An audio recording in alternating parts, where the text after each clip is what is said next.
बोलो गीता माता की जय।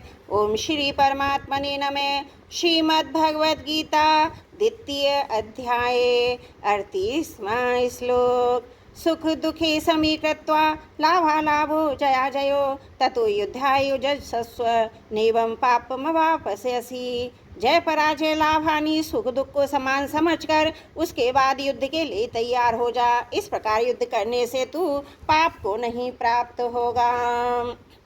अर्जुन को ये आशंका थी कि युद्ध में कुटुंबियों को मारने से हमारे को पाप लग जाएगा, पर भगवान यहाँ कहते हैं पाप का हेतु युद्ध नहीं प्रत्युत अपनी कामना है। अतः कामना का त्याग करके तू युद्ध के लिए खड़ा हो जा। सुख दुखे समय ततो युद्धायुजस्व।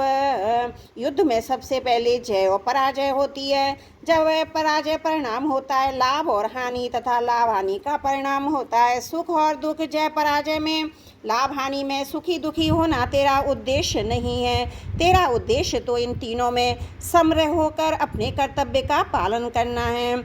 युद्ध में जय पराजय लाभ हानि सुख दुख तो होंगे ही।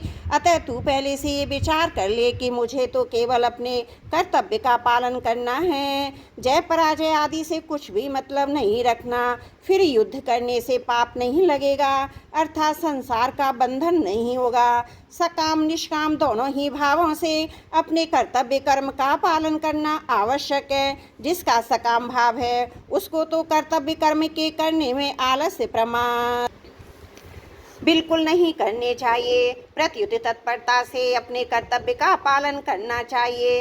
जिसका निष्काम भाव है जो अपना कल्याण चाहता है उसको भी तत्परता पूर्वक अपने कर्तव्य का पालन करना चाहिए। सुख आता हुआ अच्छा लगता है और जाता हुआ बुरा लगता है अतः इनमें कौन अच्छा है कौन बुरा है, अर्थात दोनों ही समान हैं, बराबर हैं। इस प्रकार सुख दुख में समबुद्धि रहते हुए तुझे अपने कर्तव्य का पालन करना चाहिए। तेरी किसी भी कर्म में सुख के लोभ से प्रवृत्ति ना हो और दुख के भय से निवृत्ति ना हो। कर्मों में तेरी प्रवृत्ति निवृत्ति शास्त्र के अनुसार ही हो। गीता 16वें अध्याय का 24वां श्लोक है। नेवम पापमवाप्स्यसि। यहाँ पाप शब्द पाप और पुण्य दोनों का वाचक है, जिसका फल स्वर्ग और नरक की प्राप्ति रूप बंधन, जिसे मनुष्य अपने कल्याण से वंचित रह जाता है, बार बार जन्मता मरता रहता है। भगवान कहते हैं हे अर्जुन, समता में स्थित होकर युद्ध रूपी कर्तव्य कर्म करने से तुझे पाप और पुण्य दोनों ही नहीं बनेंगे। समाधान किया जैसे अर्जुन कहते हैं। प्रकरण संबंधी विशेष बात। भगवान ने 21वें श्लोक में 38वें श्लोक तक के 8 श्लोकों में कई विचित्र भाव प्रकट किए। जैसे किसी को व्याख्यान देना हो, किसी विषय को समझाना हो तो भगवान इन 8 श्लोकों में उसकी कला बताते हैं। जैसे कर्तव्य कर्म करना, अकर्तव्य ना करना, ऐसे विधि निषेध का व्याख्यान देना हो तो उसमें पहले विधि का, बीच में निषेध का और अंत में फिर विधि का वर्णन करके व्याख्यान समाप्त करना चाहिए। भगवान ने भी यहाँ पहले 31वें 32वें 2 श्लोक में कर्तव्य कर्म करने से लाभ का वर्णन किया। फिर बीच में 33वें से 36वें तक के 4 श्लोकों में कर्तव्य कर्म करने से हानि वर्णन किया। अंत में 37वें 38वें 2 श्लोकों में कर्तव्य कर्म करने से लाभ का वर्णन करके कर्तव्य कर्म करने की आज्ञा दी। पहले अध्याय में अर्जुन ने अपनी दृष्टि से जो दलीलें दी थी उसका भगवान ने इन 8 श्लोकों में समाधान किया। जैसे अर्जुन कहते हैं मैं युद्ध करने में कल्याण नहीं देखता हूँ। भगवान कहते हैं क्षत्रिय के लिए धर्म में युद्ध से बढ़कर दूसरा कोई कल्याण का साधन नहीं है।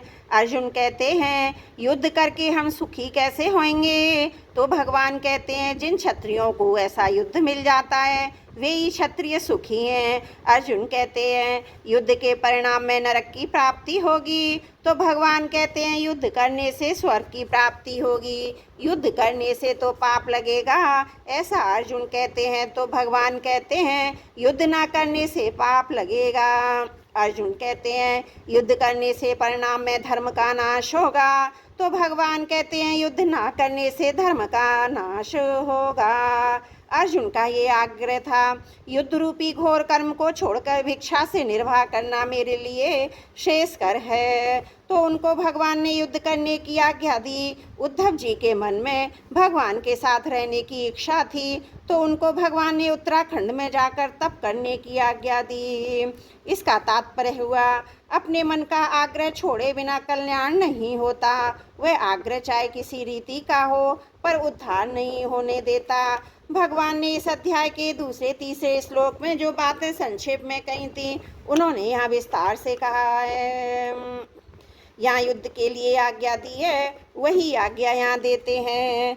गीता व्यवहार में परमार्थ की विलक्षण कला बताती है, जिससे मनुष्य प्रत्येक परिस्थिति रहते हुए शास्त्र वेद तब सब तरह का व्यवहार करते हुए भी अपना कल्याण कर सके। अन्य ग्रंथ तो प्राय यह कहते हैं, अगर अपना कल्याण चाहते हो तो सब कुछ त्याग कर साधु हो जाओ, एकांत में चले जाओ, क्योंकि व्यवहार और परमार्थ दोनों एक साथ नहीं चल सकते। परंतु गीता कहती है, आप जहाँ हैं, जिस मत को मानते हैं, जिस सिद्धांत को मानते हैं, जिस धर्म को, संप्रदाय, वर्ण, आश्रम आदि को मानते हैं, उसी को मानते हुए गीता के अनुसार चलो तो कल्याण हो जाएगा। एकांत में रहकर वर्षों तक साधना करने पर ऋषि मुनियों को जिस तत्व की प्राप्ति है थी, उसी तत्व की प्राप्ति गीता के अनुसार व्यवहार करने से भी हो जाएगी। सिद्धि असिद्धि में सम रहकर निष्काम भावपूर्वक कर्तव्य कर्म करना ही गीता के अनुसार व्यवहार करना है। युद्ध से बढ़कर घोर परिस्थिति तथा प्रवृत्ति और क्या होगी, जब युद्ध जैसी घोर परिस्थिति और प्रवृत्ति में मनुष्य अपना कल्याण कर सकता है, तो फिर ऐसी कौन सी परिस्थिति या प्रवृत्ति होगी जिसमें रहते हुए मनुष्य अपना कल्याण न से। गीता के अनुसार एकांत में आसन लगाकर ध्यान करने से भी कल्याण हो सकता है, युद्ध करने से भी कल्याण हो सकता है। अर्जुन ना तो स्वर्ग चाहते थे और ना राज्य चाहते थे, वे केवल युद्ध से होने वाले पाप से बचना चाहते थे।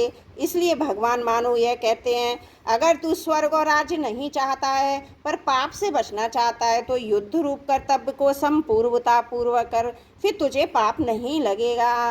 कारण कि पाप लगने में हेतु युद्ध नहीं है, प्रत्युत विषमता, पक्षपात, कामना, स्वार्थ, अहंकार है। युद्ध तो तेरा कर्तव्य धर्म है। कर्तव्य ना करने से और अकर्तव्य करने से ही पाप लगता है। बोलो गीता माता की जय। त्रुटियों के लिए क्षमा प्रार्थी हूँ। 38वां श्लोक समाप्त।